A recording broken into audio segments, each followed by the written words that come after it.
కోల్కతా బాధితురాలికి న్యాయం చేయాలని నిరసిస్తూ జూనియర్ డాక్టర్లు మళ్లీ ఆందోళన బాట పట్టారు. తమ విధులను బహిష్కరించి నిరసనలు చేపడుతున్నారు. రాష్ట్రంలోని అన్ని వైద్య సంస్థల వద్ద జూనియర్ డాక్టర్లకు భద్రతతో పాటు అత్యాచార బాధితురాలికి న్యాయం చేయాలని వారు డిమాండ్ చేస్తున్నారు. అయితే వరుసగా 42 రోజుల పాటు నిరసనలు చేపట్టిన ట్రైనీ డాక్టర్లు సెప్టెంబర్ 21న పాక్షికంగా విధుల్లో చేరారు. అయితే సర్కార్ నిర్లక్ష్యం వహిస్తోంది అంటూ మళ్లీ ఆందోళనకు దిగారు. వైద్యుల భద్రతతో పాటు మరికొన్ని డిమాండ్లను నెరవేర్చడానికి సర్కార్ నుంచి ఎటువంటి సానుకూల స్పందన కనిపించడం లేదంటున్నారు జూనియర్ డాక్టర్లు.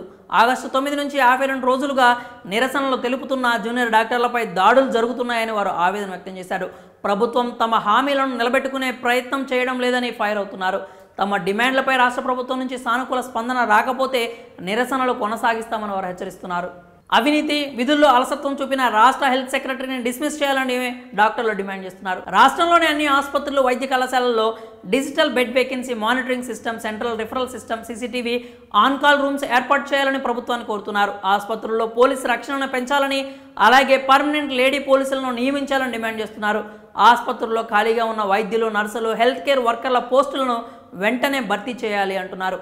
వైద్యురాలపై హత్య, ఆర్థిక అవకతవకలపై సిబిఐ విచారణలో కీలకమైన ఆధారాలు బయటకు వచ్చాయని సుప్రీంకోర్టు తెలిపింది. ఈ కేసును ప్రధాన న్యాయమూర్తి డివై చంద్రచూడ్, న్యాయమూర్తులు జేపీ పార్దీవాలా, మనోజ్ మిశ్రాలతో కూడిన ధర్మాసనం విచారణ చేపట్టింది. ఈ సందర్భంగా దీదీ సర్కార్పై సీరియస్ అయింది. ఆసుపత్రుల్లో సీసీటీవీల ఏర్పాటు, మరుగుదొడ్లు, వైద్య సదుపాయాల దగ్గర ప్రత్యేక విశ్రాంతి గదుల నిర్మాణంలో ఆలస్యంపై సుప్రీంకోర్టు మండిపడింది. జరుగుతున్న పనిని అక్టోబర్ 15 లోపు పూర్తి చేయాలని పశ్చిమ బెంగాల్ ప్రభుత్వాన్ని సుప్రీంకోర్టు ధర్మాసనం ఆదేశించింది. సిబిఐ తీరుపై న్యాయమూర్తి తీవ్ర అసహనం వ్యక్తం చేశారు. కేసు పురోగతిపై అధికారులను మందలించిన సుప్రీంకోర్టు తదుపరి విచారణ అక్టోబర్ 4వ తేదీకి వాయిదా వేసింది.